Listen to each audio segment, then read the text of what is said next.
In the preview to the Everton game, I'd said that it was a game that I just felt that West Ham couldn't afford to lose, but a few people jumped my back about it and saying, "Well, it's not a must-win game," and that kind of stuff.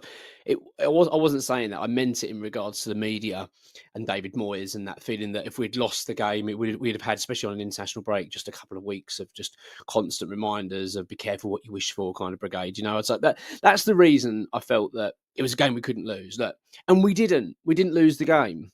But I'm annoyed. I'm really annoyed, and I'm not annoyed as well. Well, I am annoyed because we obviously conceded a late goal. That is the painful part because it feels a little bit like 2 points lost rather than a point gained. So that there is that aspect of it. But I'm annoyed about the Evan Ferguson thing, as you'll tell from the thumbnail. I'm going to come to that in a minute. Let's talk about the game itself. It wasn't the most exciting of affairs. I thought that the first half, especially from West Ham's point of view, was pretty poor. Actually, I thought Everton were the better side. We really struggled to impose ourselves on the game. Much the same. It felt like a little bit much the same what we've seen for the last few games, where we've just not so much the Arsenal, but certainly the Leicester game in particular. It felt very similar against a sort of lower side opposition, but we just weren't really imposing ourselves on them and showing what we're about. And it was a bit disappointing, actually. I thought it was a bit disappointing. When it got to half time, 0-0, I did think that this is going to be a long second half. And I thought if there was going to be a winner, it'd probably be Everton at that stage. We were just really struggling to really stamp our mark on the match and show our quality.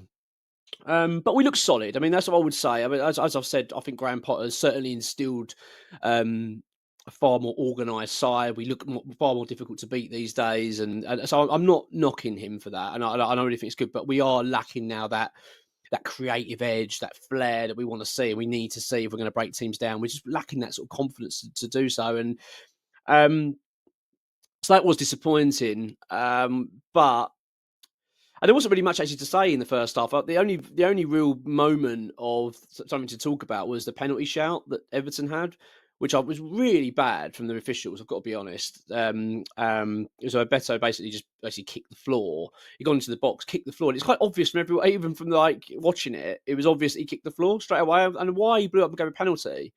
I couldn't work it out. And thank God. I mean, we can criticise VAR, but I've got to admit, the longer we've got VAR, sometimes you're grateful you got it in a way, because if that had been given, that would have been absolutely criminal. It's a terrible decision from the referee. Anyway, luckily VAR stepped in and cancelled it out. But yeah, really poor. But that was really, honestly, the only real big moment in the first half. We had a couple of chances. Bowen had a really decent shot when we managed to dispossess Everton in sort of the final third, which was really good and unlucky from him.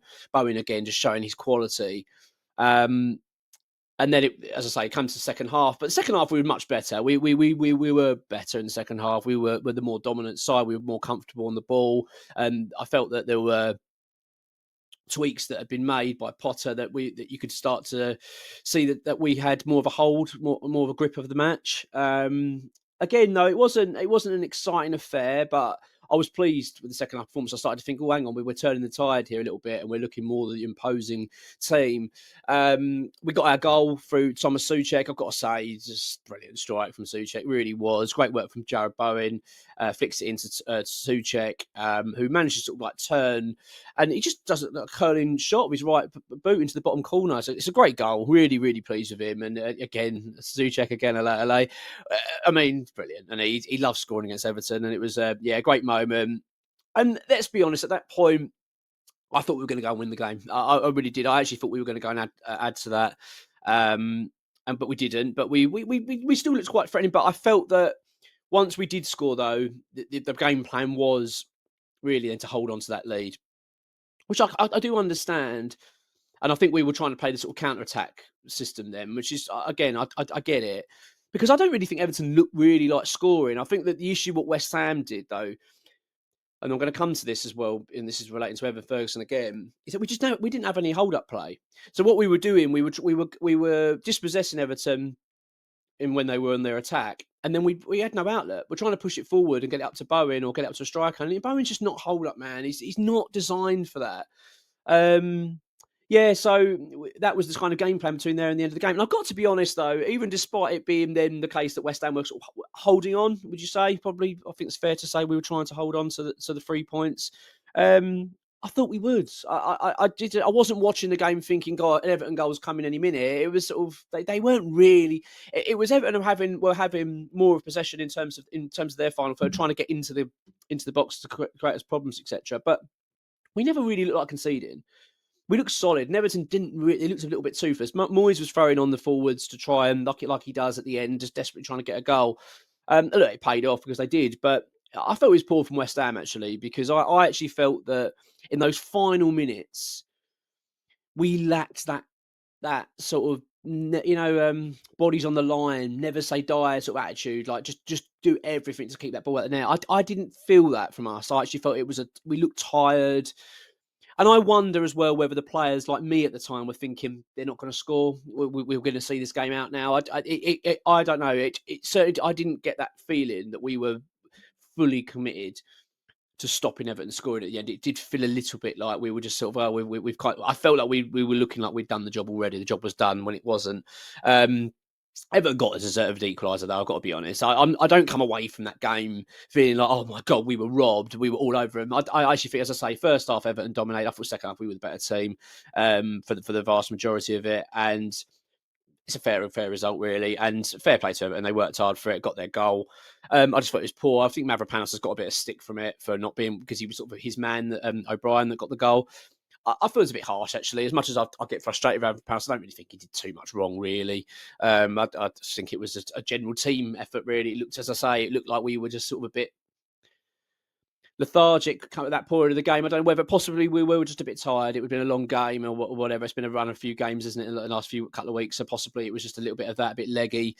Yeah, so it ends up 1-1. And as I say, I'm not fuming over it. I'm not sitting there and in terms of us conceding a late goal, although that is annoying. It does, as I say, it does feel a little bit like a loss because of that. I'm also quite relieved we didn't lose the game. As I said, I didn't want to go into this international break off the back of a loss to Everton at all, and that would have been really quite a tough week in the media for us. I think it would have been a couple of weeks in the media. So I'm really pleased about that. However, I want to go on to what I want to talk about now, which is Evan Ferguson. I don't understand this signing, and I'm getting really starting to get pissed off of it. Actually, yesterday I was really hoping we'd see him start, but we didn't. Which I wasn't shocked. I wasn't shocked to see him not start because we haven't seen him start a game yet. But my word, was that game crying out for a striker. I know I'm watching the two sides and the contrast. You know, you got better up front for Everton, and they've got that focal point. They've got someone there that they can hold up play, someone they can get the ball into. He can then hold up play, bring others into the game or into the attack. And we don't have that. And as great a player as Jared Bowen is, and he is our best player and a wonderful player, and very lucky to have him. He's not a striker. He is someone that can fill in as a striker if you're desperate. He can come and say, "Well, I'll fill in just as role," but he is not an out-and-out striker. And we also we miss him because because not only you then having Bowen as a striker is not the best of strikers, in his. I'm not criticising his ability, but he's not a big imposing guy that's going to be able to hold up play and hold off the likes of Tarkowski. Tarkowski's like a third bigger than Bowen. Do you know what I mean? He's a monster.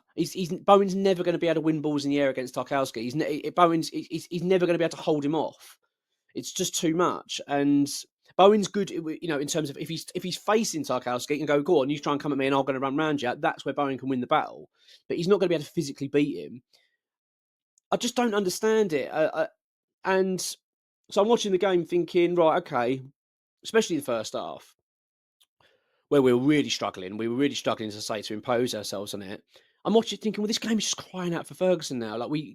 Because as I say, you're not only you losing Bowen from being a striker because you've now not got really a striker, you've got sort of a makeshift striker. You're also losing Bowen and being more involved in the game and more of the build-up play, and that's where he's at his best.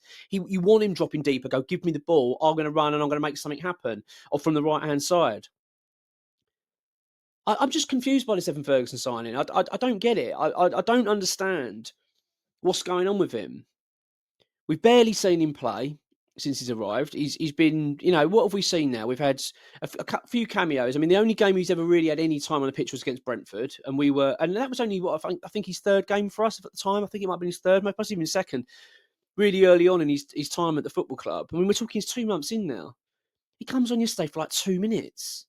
Like, I mean, I mean, my anger yesterday was at half time because at half time I thought he's surely got to put Ferguson on now because we already know he can play a half of football because we've seen him do it against Brentford. And I thought he was good against Brentford. All right, he missed a chance and he looked rusty, but he looked lively. He was causing problems and he was getting involved in play and he was linking up play. I'm thinking this guy he's a good player.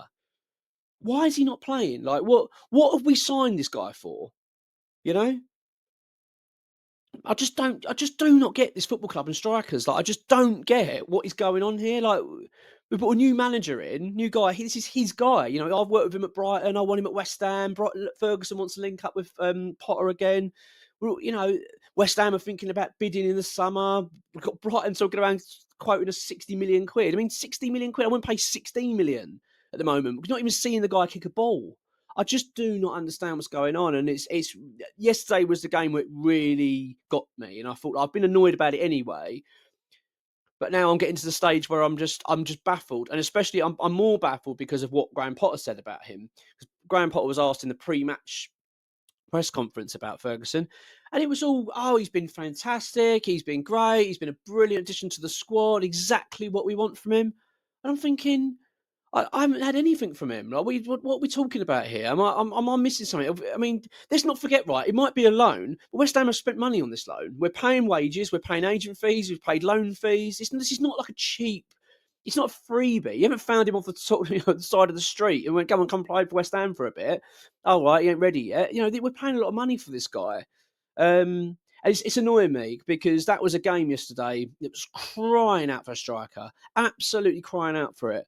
The whole game as well. And even like I say at the end, like, we're under pressure against Everton, who are clearly, well, we know David Moyes, you know how he works. He at the end, when he's losing, he throws on all the strikers, doesn't he? He tries to get that goal. He's going to throw the kitchen sink at it. That's what he was doing. Well, then this is the time when you go, right, get Ferguson on, so you've got someone to hold that ball up. So when we're defending and we're going long, say, get up there and then support him, but get him because he can hold that ball. Bowen can't do that. He's never going to, if you're hoofing up to Bowen, Tarkowski's just going to beat him every time in the air. They're all going to beat him. It's just wrong, and it annoyed me a lot. And especially, and then just to rub sort of when you see him coming on with like 2 minutes to go, and you just think, oh, what's the point now? Like, I mean, as he supposed to? How is Evan Ferguson supposed to impress, or how is he supposed to prove that he is worthy of being signed this summer by this club if he's just not getting any opportunity? I don't understand it. I mean, there's obviously a reason for it, by the way. I'm not saying that. Please don't think this is a video to slag off Graham Potter and say, because I'm delighted we got Potter. I really am. Considering the fact what we've had, this has been a breath of fresh air in terms of how better organised we are. We look like a difficult team to beat these days, and I'm grateful for that. I am, because let's be honest, we were taking batterings under Lopetegui, and Moyes for that matter, before he obviously left last season. So I'm not having a go at Potter, but I want to know what's going on with Ferguson. Do you know what I mean? It's like, please don't keep saying that things are going really well, because they're clearly not going well. My suspicion, if someone had put guns in my head and said, "What do you think it is?" My suspicion is that he's injured. I don't think he's fit. I think we've got him and realising this guy just ain't fit. Like, he can't be, can he? There's got to be something wrong. Or, I mean, because you could say, well, maybe it's an attitude thing. Is he had a falling out or something like that? But I'm not, there's no sense of that at all. And it would be very strange, wouldn't it, to have a falling out, considering the fact that Potter wanted him, he wanted to come and play for Potter and all that kind of stuff. So that doesn't quite tally up. So I'm struggling with it. Bearing in mind this guy had a medical before he came to West Ham. It's not as if, again, we've done our due diligence on this guy, apparently, wanted to get him in. I thought this was going to be a really shrewd signing for West Ham, bringing Ferguson in. This is the guy Man United were trying to sign. Brighton were quoting him 100 million. It's only like, 2 years ago? Yeah, I'm really baffled by it. And I'm more baffled by the fact it's not as if we've signed him as well and we haven't really seen him. So we saw him against Brentford for 45 minutes and he looked all right. He looked fine. That was bloody weeks ago. So how are we now at a point where weeks later he's only managing 2 minutes? It's very disappointing. And that's the bit that's got me. And that's the bit I want to see addressed or understand. Come out and be honest about it. Come out and say, this is the problem. This is the situation we got, and explain it, because at the moment we're not getting that. And I actually feel like it's costing us because we haven't got a striker. And it's actually, maybe to a point where I'm now thinking, which is I'm backpedaling on my earlier comments, what I've been saying about Nicholas Füllkrug, where I don't want him playing because I want to sell him, I kind of want him playing now because I feel like, we need a striker. Can't just keep having Bowen playing up front. He's just not going to be able to impose himself as like we want to see him do it. He's not going to be able to be that guy that's going to lead the line. He's just not. And as I say, that really isn't any disrespect to him. It's just not his game, and it's really disappointing. So that was, as I say, that was my real gripe from that. But on the whole, look, it's 1 defeat in 4. It's a point away from home. We've conceded 2 goals in those 4 games as well. I'm not sitting here fuming and really angry. I'm a little bit bored of the season. I'm going to be honest. I'm a little bit flat. I do want to see the end of it. I think like we all do. I think we're all sort of craving it. But at the same token, I'm delighted we ain't got Lopetegui here anymore, to be honest with you. That's all you need to do for me. I just remind myself where we were. I think, God, yeah, it is a lot better. I mean, it's not thrilling. I'm not thrilled and excited and thinking everything's brilliant, but I do feel more comfortable and assured that we're in a bit safer hands, you know. But yeah, this Evan Ferguson thing needs sorting out because it is becoming a bit of a joke. Let's be honest. A guy that we were supposed to be, we got 60 million quid for. I mean, we better not even be. Please don't be entertaining any kind of idea that we're going to sign this guy. I mean, it's ridiculous. But anyway, yeah, that was my gripe from yesterday. But overall, I thought man of the match. It's tough to say, really. I actually thought Bowen played all right. He was a bit quiet. He was his usual self, but he worked hard. I thought Caduce as well worked really hard. There was a lot of hard working out there yesterday, but it wasn't the most exciting of games. I've got to be honest. It wasn't one that it's a thrill match, you know what I mean, or anything like that. And it's just disappointing we weren't able to hold on. But as I say, it's a draw away from home, so I'm not going to get too angry about it. Just want to draw a line under this season as soon as possible, and and find out what the bloody hell was going on with Evan Ferguson. Come on, your irons.